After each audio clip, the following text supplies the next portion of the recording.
Hey, this is Nick Aldis, your favorite GM, former world champion, and friend of K100 despite being on probation. A few years ago, I started Legacy Sports Nutrition to sell high-quality supplements made in the USA to people like me and hopefully people like you.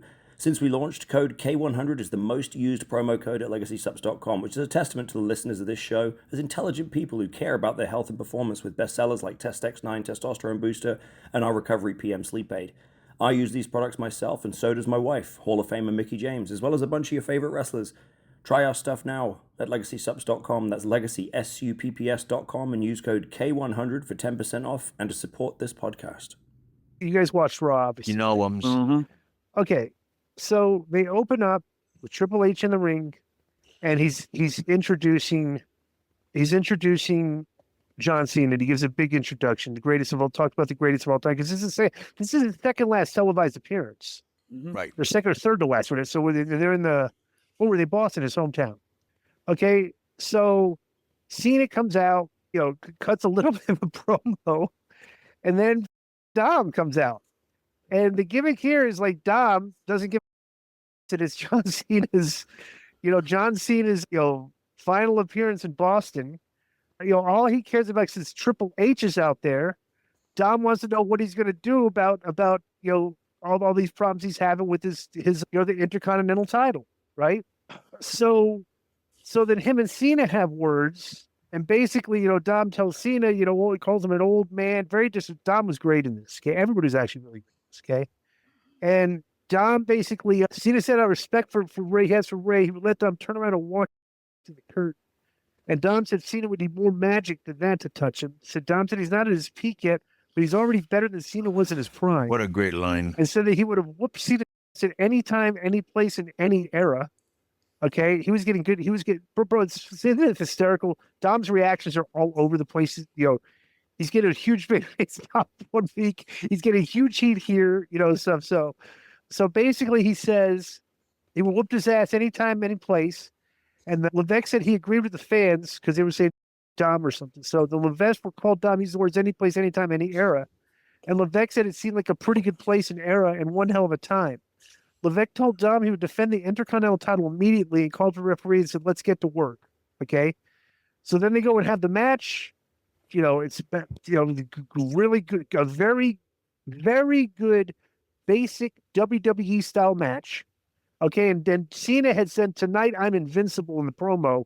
So the finish was Dom hit him with the 619, hit him with the frog splash, but Cena rolled through the frog splash and picked him up and put him on his shoulders and gave his finish. 1, 2, 3, huge pop. Now, what did you think of this segment? Incredible, great segment in his hometown. Two matches away. The one title he never won. Dominik with Hunter there, opening up the segment with Cena right in front of him. Never flinched on the mic. He was very confident how he delivered his lines. Everybody was great here. I like when Triple H came out and he said that we're in a divided area where people don't agree on everything or anything, whatever it was, which is like saying, hey, maybe you don't agree with everything we're saying, but, give us a chance. That's how I felt, right? That he took advantage of that to say that. Plus, he's very smart when he comes out. He doesn't overdo it. He doesn't come out a lot. So when he does come out, it's special, Right. All three of them got huge pops. This was obviously not going to be a classic match, but it was a good, fun match where the red hot crowd was into it. Great way to start off the show. Right. They could have ended it right there and I would have been happy. Right. So the segment altogether went like 30 minutes of TV time. Okay. Now, my theory is, and I'm pretty sure, that this is why they did this. They started this stuff 15 minutes before Monday Night Football started. Okay. So you kind of had the viewer hooked through the start of Monday Night Football, like for 30 minutes. Right. The way I'm thinking they laid this out, right? Well, Russo didn't see it that way. Really? Dude, this is hysterical. I mean, Vince is such a hater of that product. Right. Joe, you got the tweets here? Yeah, you're going to have to guide me through, but I have the first one. What's the first one? Pull it up. I said I had to talk about this. Yeah. So it's the egomaniac one? Yeah, you seriously have to start asking yourself this question. Has there ever been a bigger egomaniac in the history of the business than Triple H? I'll wait. Okay, keep going. There's a You're lot going of the wrong way. You're going the wrong way. no. I gotta. Well, yeah. Okay, keep going. Go back. There's a lot of JCW propaganda. Okay, keep going. Yeah. Keep going. There's a code. Okay. Well, we were right on the Coach Bros. Triple H started the show, but regardless, the crowd is so hyped. I love John Cena so much. Honor to ride with him. Honor to share the ring with him, and honor to watch him give. Hey, this. Okay, keep going. Yep. Keep going. Keep going. Okay. Here's someone mocking him for the. Yeah. No, you got to keep going to the tweet that he said before this because he's talking. Okay. No, you get it. Okay. This is a starter. All right. So then he talked about it. He said Triple H is being an egomaniac here by sticking himself in the middle of this. All right. And I was thinking, like, dude, you open up Raw and Triple H is in the ring that the fans are thinking something important is being said. Right. Okay. That's what I'm thinking when, like, as opposed to if they opened up with Adam Pearce. You know what I'm saying? Okay. So Triple H in the ring, so I'm thinking, okay, for ratings wise. So then it's like, yeah, bro. So people are getting on to Vince saying that Triple H is a mark for himself. And then the Vince was saying, well, dude, you putting the belt on yourself is a mark, right? So he's just like, yeah, bro, putting the belt on myself to create and open up multiple avenues for unique storylines and angles is the exact same equivalent to Triple H sharing a ring for the entirety of John Cena's final appearance after 25 years in his hometown. Then you wonder why you were called marks. However, thank you for getting off your mama's teeth for a second. Allow me the honor and privilege of blocking you, okay?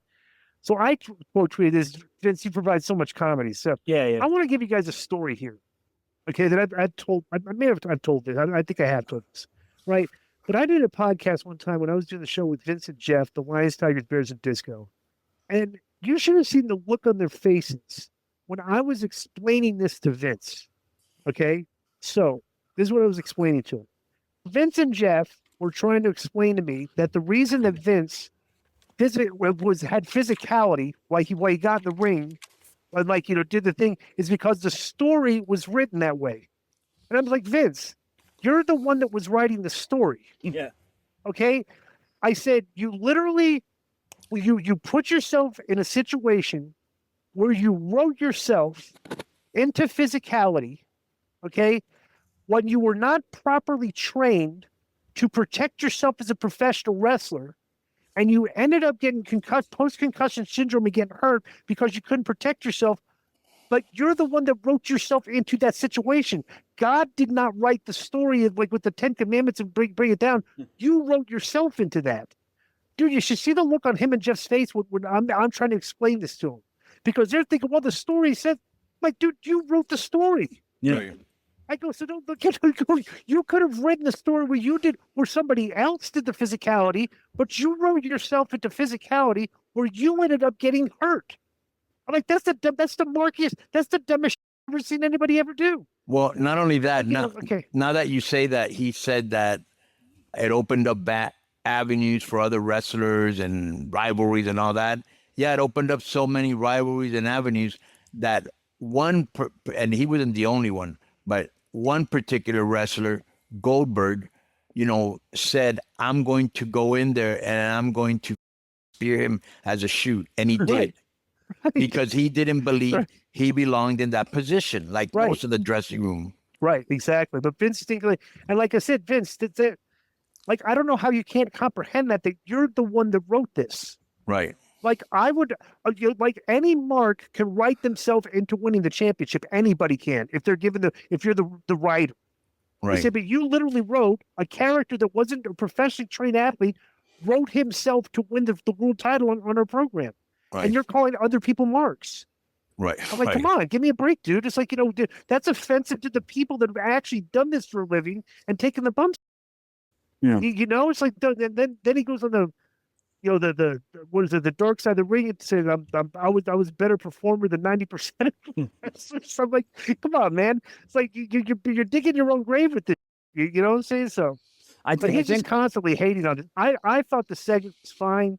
I saw no issue with Triple H being there because they're trying to get enough. He did not take away from Cena. No, he did not take anything away from Cena. He added to it, and it was very well done. Yeah, right. That's what I thought. Real quick, I think I figured out the problem with the sound today. Disco, is your when you look at your outgoing volume, is it all the way up?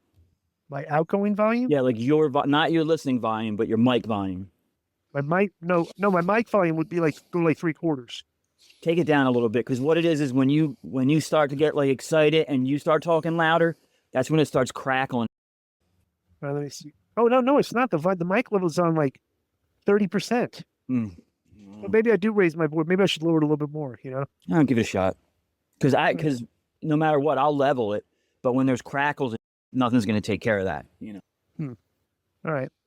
It's better it's better to be lower than higher, is what I mean. All right. So the next segment.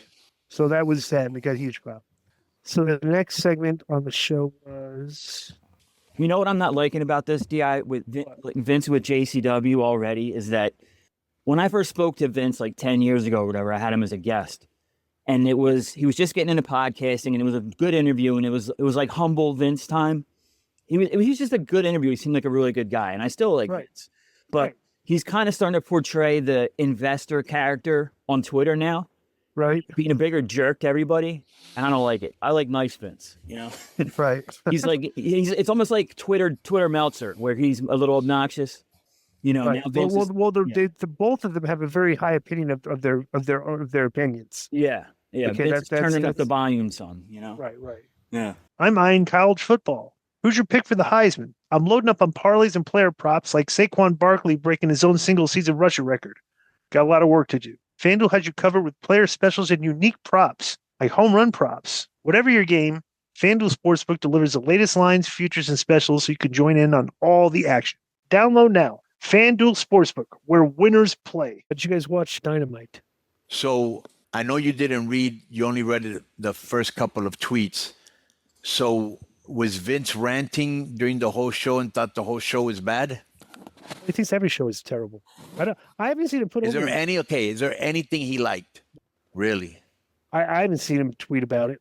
Okay. I don't listen to his show, but they literally go over Oh, like look at everything that's been good lately, or anything that's been good, they still think it's terrible. You know? Yeah. Well, what do you got? You got a tweet up? No, you tweeted about the comical material for podcasters, right? And he responded with a big disco puppet. With the puppet, right? It's very disrespectful. Yeah, very disrespectful. That's funny. Does Triple H even understand what a story is? It's like, bro, it's like Vince thinks he's like he's the only one that knows how to write.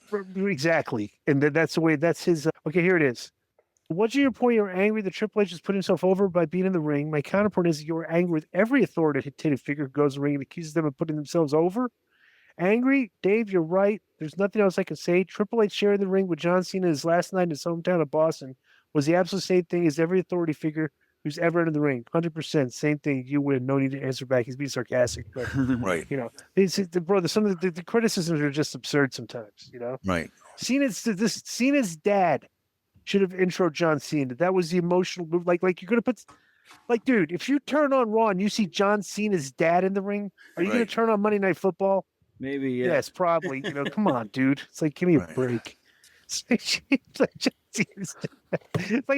he's overly critical. Doesn't realize how absurd the criticism is sometimes. You know, ridiculous. This is like Triple H is a big star. People see him in the ring to start the show. They think something important is going to be announced here because he doesn't come on the show all the time. And it's like that was it. That's the way I saw it. So That was a great segment. Yo, what's up? I just want to thank you guys for watching this clip. Don't forget to hit the like button, leave a comment, and subscribe. And join our YouTube membership for hours and hours of exclusive, unedited, uncensored content. And being a member will help you get involved in our upcoming live streams. Thank you for your support. Thank you for riding with us. I know you got a lot of other podcast choices, be it wrestling or other ones. And thank you for picking us. Boom.